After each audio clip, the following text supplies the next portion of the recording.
Recently, a 67 Camaro came into our shop. This one arrived as a bare body on a rolling wooden cart, and it was primed with some red epoxy primer, and it had a couple of new parts on it. But this car had some issues to start with.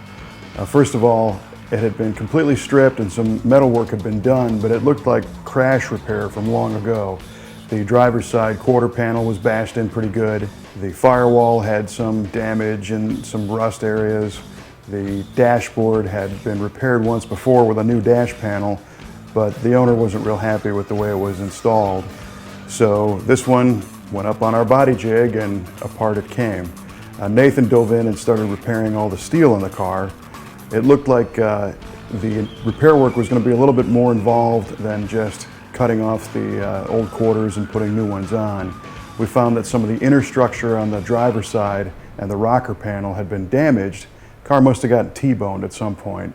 So luckily, Classic Industries now sells a complete side structure for these cars. It's the whole door frame from the hinges all the way back to the rear structure and the wheel tub and the rocker and the frame over the door. So we carefully drilled apart the factory spot welds and inserted part of that repair section to bring the structural integrity back and to square up the car. The direction for this car was to look stock as far as the shape on the outside of the car, but the owner wanted a few custom touches, and one of them was the use of a double DIN size flat screen radio in the dashboard. So Nathan fabricated a steel insert to replace the original air conditioning controls and the radio opening to accept this flat screen double high stereo unit with navigation, and it incorporates a place for the vintage air conditioning controls. And it looks like it belongs in the car. It looks like it came with it. We installed a pair of new full quarters from Classic Industries, and these are the ones that go all the way into the roof. So the back half of the car was pretty much new as far as the wheel tubs and the quarter panels. The rear tail pan was okay, as was some of the areas around the trunk and the rear window. So just a couple of pieces for the jigsaw in the back. The front of the car, we did some work to smooth out the firewall and weld up the original heater hole, because the vintage air AC system we're going to install doesn't require that anymore.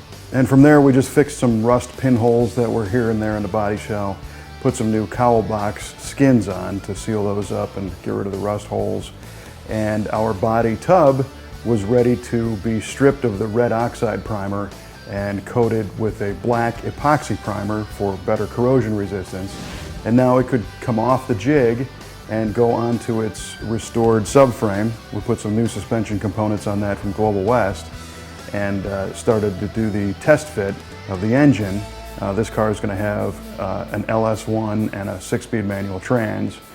Once we put the car back together to make it a roller, it would go into its next phases of fitting all the rest of the body panels in steel and moving on to bodywork and final paint. It's getting easier and easier to do LS-style engine conversions in first-generation Camaros and lots of muscle cars for that matter. We're using a kit from BRP Hot Rods, which consists of a pair of engine mounts, their headers, which are a ceramic-coated header that are manufactured by Hedman. They're a beautiful piece, and a transmission cross-member that all work together to put the engine in the right spot in the car. And it's not very expensive, and it makes it pretty easy to transplant one of these later motors into an earlier car. For the engine management system, we're going to be using an MSD Atomic LS system, but we'll get into that later. The key to a nice paint job that's shiny and straight really starts in bare steel. The nicer you can get your body panels to fit together and the smoother and straighter you can get those panels in steel, the better your final product's going to be. So Nathan had bolted all the sheet metal together on this 67 Camaro, including a steel reproduction Stinger style hood, and began the process of tapping on all the panels, hammer and dollying them, beating out little dings and dents, because even sometimes new panels can get dinged in shipping or when you're putting them together.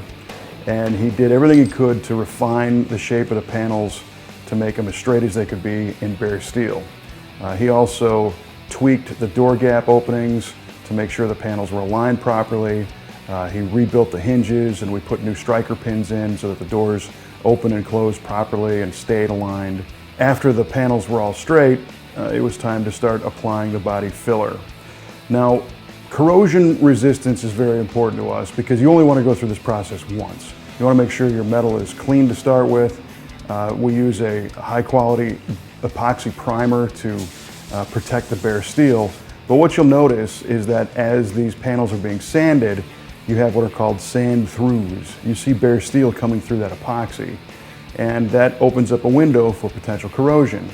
So we've chosen a new style of body filler made by Evercoat, and it's called Quantum1. And it's very different from traditional body filler in a bunch of different ways. One of the most important is that it's designed to be used right over bare steel because the body filler itself has a 500-hour salt spray corrosion resistance rating. So you'll see Nathan applying the body filler over these sand through areas, and that's okay because the body filler itself allows for corrosion resistance the same way the epoxy primer did. The Quantum1 is also different from traditional body filler in the fact that it mixes differently. It used to be a 50-to-1 ratio by weight for filler to hardener. The Quantum1 uses a 10-to-1 ratio, and it sets up differently. It doesn't get quite as hot, and it comes in a large panel repair kit and a smaller panel repair.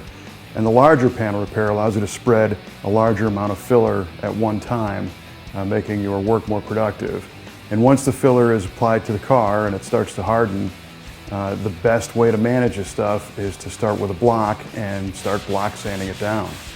You'll see Nathan with a Dura block, which is a rigid sanding block, and some 150 grit paper, just knocking it down. The real rough stuff, he might start with an 80 grit, but you no longer have to start with a 36 like you used to in the old days to get a mechanical bite, because today's fillers have a much better adhesion property than the old stuff. So they don't recommend you go back and do damage to your panels with a 36 grit. You can start with something much finer.